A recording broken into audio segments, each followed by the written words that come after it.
On est très honorés. Merci d'être là. Non, c'est moi absolument qui est honoré. Je suis vraiment ravi d'être ici. So Mika, you're back in Montreal. Like André says, you have a place in the Montrealers' heart. You've spent time in Montreal because you've recorded here. I think it was in 2011. What are your marks in Montreal? What it's like for you to be back here? You know, it's funny because Montreal is one of those cities that when you first arrive to it, especially in the dead of winter, you're like, well, what the hell have I done? Because it's so cold, and it's a city that reveals itself slowly, you know, especially in winter, things are hidden behind closed doors.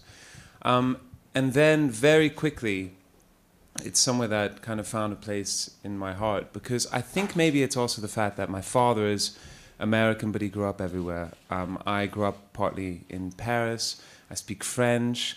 I grew up, my whole family's in New York. So even just kind of like, you know, the mixture of the francophone mixed with the kind of North America, that kind of thing, I instantly felt comfortable here. In Quebec, and mainly in Quebec, they're so adamant about establishing a sense of Quebecois culture, because Quebec refuses to be that kind of, you know, in the shadow of the United States, and neither will it be the kind of lesser cousin of French culture.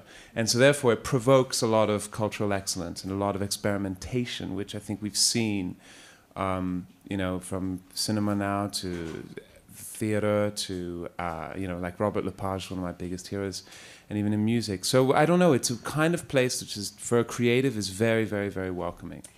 You've just released this album, No Place in Heaven.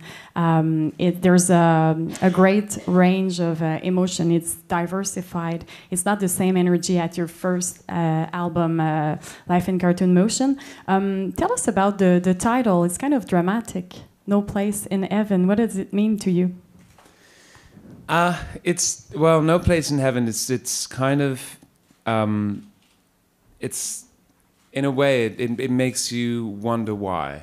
And it makes you want to know why a guy at 31 years old is saying there's no place in heaven for me, but does it with a big smile. And I think it's kind of a liberating title. It's about not living, it's kind of shaking off this concept of shame or aftermath, and kind of wrestling with the concept of living in the moment a little bit more. The last album, it takes us, as I said, through different emotions. It's sometimes really dramatic and sometimes more colorful and light. I was wondering, in what state of mind was it composed? In a bubble. I got a house, rented a house in Los Angeles, and I brought musicians to it. I rented a piano, bought a computer, and we stayed there for 3 months. And it was like a little factory. There was we recording and writing in the living room, eating and cooking in the kitchen, different musicians coming round, waiting in the garden, and then the next round would come in. Just constantly writing. Didn't leave the house except for about 4 times during that entire time. It was really in this total bubble. I wanted to write a record that felt like it was in a bubble. Would you care to do that for us at some point? To curate? Yeah, well, to curate a concert series or something. Fuck yeah. Yeah? Of course. Okay. That would be awesome. I mean, if I had to curate, who would I put? I would put Rufus Wainwright with a male vocalist choir. Mm-hmm. I would put Melody Gardot with a small Baroque orchestra. God, it would cost a lot of money, wouldn't it? I would put Angelique Kidjo versus Stromae. I would put the Kronos Quartet with me, of course.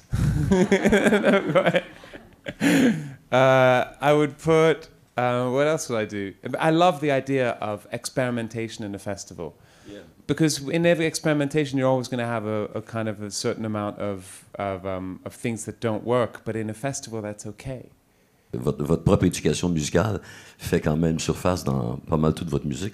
Et c'est fascinant de vous voir évoluer d'un album à l'autre comme ça. Et quand vous revenez en concert et quand vous faites des trucs exceptionnels comme avec l'orchestre, pour un orchestre, vous aviez pris les percussionnistes de l'orchestre. D'ordinaire, je trouve les percussionnistes d'orchestre beaucoup trop mous pour faire le genre de musique que vous faites avec l'énergie. Et pourtant, vous les avez fait travailler comme il faut parce que ça a sorti d'une façon vraiment très, très forte, très appuyée. C'est drôle, pour la percussion, on a eu des conversations très drôles parce qu'on se disait, mais lui aussi, et on était complètement d'accord que si, par exemple, dans la musique de Stravinsky, le rythme peut être aussi prononcé et aussi dramatique, pourquoi est-ce qu'on ne peut pas prendre cette attitude de faire ça avec Love Today? Alors, on se disait, OK, on va vraiment oser à faire des trucs, mais il faut c'est faire l'aspect de percutif dans une version orchestrale, on dit ça, dans une version symphonique d'une chanson, c'est le résultat des harmonies aussi, c'est le résultat des woodwinds. Il y a tellement d'ingrédients qui doivent fonctionner ensemble pour créer un rythme bien efficace et bien clair. Et donc, avec Love Today, par exemple, quand on l'a fait au concert symphonique, il y avait beaucoup d'atonalité. C'était pas toujours très, très doux. Il y avait toujours un clash. Et donc, rythmiquement, ça fonctionnait. Parce que c'était très important de rester très fidèle aux couleurs et aussi aux textures et avec les ingrédients et les limites d'un orchestre symphonique. Sur cette excellente réponse, on vous remercie. Merci beaucoup. Merci Mika. À plus tard. Merci.